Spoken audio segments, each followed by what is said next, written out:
Libambela lenhloko yemajaji Raymond Zondo ngumuntu losetulu kakhulu kusukuma avakalise kungahambisani netiphimiselo telunga lezigungu lesisetulu ku-ANC nalophenzi abe induna kuvakasha Lindiwe Sisulu ubalule emajaji lamnyama njengalawo latshelwa ukuthi endeni nalalandzela tinhlelo tangaphandle.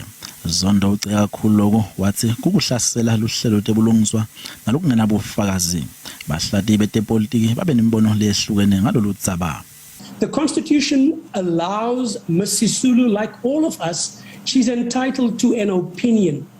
What is happening right now is that is thrown into file 13 at this point in time. She's denied an opinion because somebody has decided if she has an opinion, the opinion must sound a specific way. Lomunye umhlati wetepolitiki tinyiko maluleke utsite Sisulu unelungelo lokuvakalisa imibono yakhe.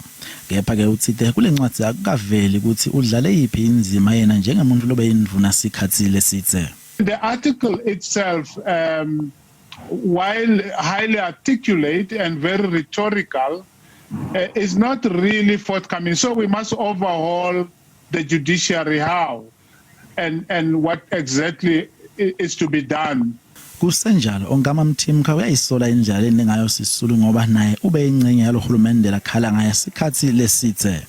The danger in her piece is its politics. It panders to an escapist route that has been taken by many politicians who have failed to lead.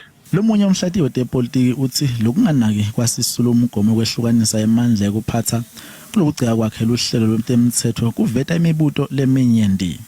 She does not espouse the principle of separation of powers.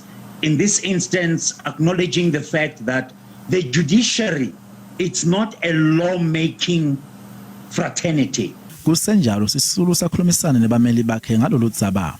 EFF ikhulumile ngalolu dzaba njengoba ihlabe Zondo ngemva kokuhlaba Sisulu ngaletiphimiselo takhe. Yathi Zondo ukhangasela sikhundla sekuba inhloko yemajaji enkantolo yomthetho sisekelo.